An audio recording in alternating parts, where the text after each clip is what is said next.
Well, hey, what's up, everyone? Eric Rossi, the guy with the eye here. The DJI event just got finished, a live stream of them introducing their DJI Mavic Pro. There is a lot to talk about this thing, and it's very exciting to see what it's doing, especially with the GoPro coming out with this Karma and being one of the first really high-quality, foldable, portable drones with 4K and everything built in. But I think the Mavic is going to give this a strong battle. Let's talk about it. So as I said, I'm going to run off a lot of the specs here, and hopefully I'm informing you guys a lot, but because there's a lot to talk about. And essentially, it is a foldable drone. As you see right here, this little guy is very, very foldable. And this is pretty much one of their promo videos, but if you look at something like this, it's rather small. And with the guy who was holding it and doing a live stream, I don't know his name, it literally fit in the size of his hand, and it was not that much bigger. It has a 4K camera, 12 megapixels. So maybe not something totally extreme, but it is all built into the camera, built into the drone right there. So you're getting a lot out of this thing. It is 3-axis stabilized as well. Saying you can have a 4.3 mile range with it, which is also pretty interesting. 27-minute flight time, which is rather good for something like this. The batteries are, they're decently sized, and I think they're saying that the weight was like having like a bigger water bottle if you're carrying it around, and they kept stressing on a belt and everything like that. But that's what you're getting out of something like this. It's also going to know where you're at. Got like this immense GPS satellite technology built in. There's 24 computer cores, dual satellite, and it's going to know where you're at upon takeoff. And it takes like a video recording of where it's at. And when you hit like return home on it, it actually will match exactly where it came from and pretty much be a precise landing. One of the biggest questions was, well, if it's going to be this small thing, is there going to be any kind of, sensors or obstacle avoidance? And there actually will be. I'm going to show you this point in the video. There are actually 2 sensors. There are 2 at the bottom, which look at obstacles, and 2 in the front, which look at everything going forward. So that's one of the big things that some maybe like the Karma didn't have. The thing they kept stressing was all the modes that are built into this thing. And a lot of the stuff you'll see in here, like in the promo video, it's a bunch of tracking stuff. So you're seeing they have a spotlight profile, which essentially is kind of like, I don't want to say a 360 mode, but it keeps everyone in the frame. This version right here is, I think they call the trace version, which it follows behind a subject. And I think they're going to go to the profile mode. That's the spotlight mode right there. This is the profile mode, so that becomes more the standard. So your spotlight's more like all around, your trace is behind you, profile is pretty much from the side like any kind of profile would be, and then there's tap to fly, which you saw that woman doing in the video where she tapped on it, and it really goes from there. It's also going to have sports mode, which was rather interesting. Now, the obstacle avoidance will be turned off on this, so that way you can achieve its ultimate speed, but we'll go up to 40.6 miles per hour. Absolutely really cool for something like that. They did announce something going along with that as well. I'll touch upon that. And how about, what's the controller? Well, the controller is actually something small, and I think I saved what it looks like or something like it on the desktop. I was just kind of taking it from the live stream, but as you see, well, that's the Mavic.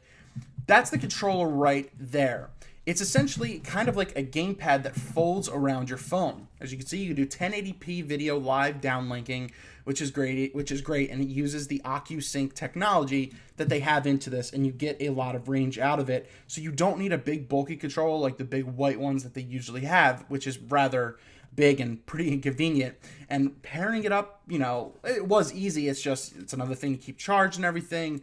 This is really cool that it works pretty simple, with something like that. The other thing that they stress is live streaming. That's one of the things that they're saying is going to differentiate themselves from other competitors out there. Rather, a lot of information come in. And then they said they had some tripod mode, which essentially slows down the drone, makes it the most steady, and you just don't get a lot of the features from it. But essentially, it'll just like freeze it in the air, so that way you can get that stable, steady shot that you want, aerially up above. Showing you a couple more pictures right here. The landing gear doesn't need to fold out. They're already out. They're already towards the end of the rotors and everything, and they just pretty much go down. Once again, that's a better view of the pad. But as you see, it fits directly into the hand with the camera built in up front, which it does. It can actually look all the way down as well. So it's there's no dedicated like you don't need a dedicated case for it. You don't need something special to to go with it. It's easily handheld. They said bottle of water. The other thing is a gesture control. So that way you don't even have to have your phone or controller with you, in which you can actually just pilot this through the DJI Go app as well through the Wi-Fi link. You could do a gesture control. So what what the guy was doing was that saying you could like wave to it and then the drone knows to follow you. Or if you do something like you're taking a picture, it will give a 3-second self timer and then take a photo and live link it down to your phone as well. Now, I know I'm throwing a ton of information out and I'm sure you're going to read it, but there is a lot to there's just simply a lot to know about it. The other interesting thing, and they didn't give a price on that, was that they're also releasing the DJI goggles, which are essentially first-person view goggles. It'll be two 1080p video screens in front of you that you get a live downlink, 85-degree view. It will also use the Wi-Fi signal to transfer that from there using OcuSync, and you can get two of them to look at one Mavic Pro. September 27th, today, you can pre-order this bad boy. In October 15th, mid-October, it will start shipping, actually. And then November 2nd, it will be in Apple stores, and there'll be a representative in there to help you out. It comes down to cost. What did this cost? I said that this cannot cost more than $1,000 because the GoPro Karma pretty much cost the same thing, and they overpriced that a little bit. But right now, without the remote control, this little thing right here, it will cost $749. So once again, you can just control this using your app, and it's going to work pretty much the same. It's just virtual flight sticks. $749. That is going to give GoPro a rather run. That is going to give GoPro rather a run for their money. But if you want the control that comes with it, it will be $999, and then they have a bundle for $12.99, which includes, it's called the Fly More. It includes a shoulder case, 2 batteries, extra charging things, and then extra props that you can go along with this. So there is a lot to know about the DJI Mavic. Essentially, it's going to cost you $749 without the controller, $999 with it, or you can just use your phone with the DJI app. And that's really it. That is the Mavic. I think this is going to give the GoPro Karma a huge run for the money. The only thing that is the argument for the Karma is that it comes with the stabilizer that you can take the camera off and everything, but you're using another external GoPro. If you don't already have one, you have to buy one with that. Everything comes in right here. And as you see, 1080p, you get a slow-mo video as well. So what are your thoughts on this? I'm rather pretty stoked for something like this. I thought it was going to be a little bit let down. The Karma, even though I was kind of down on it, did come out with a lot, but this is even smaller than that. And some of the images that, the videos that they've shown are absolutely phenomenal. Let me know your thoughts down below. Is the DJI Mavic Pro really worth something? Will it give the GoPro Karma a run for its money? Or are they kind of different things? Let me know your thoughts down in the comments below.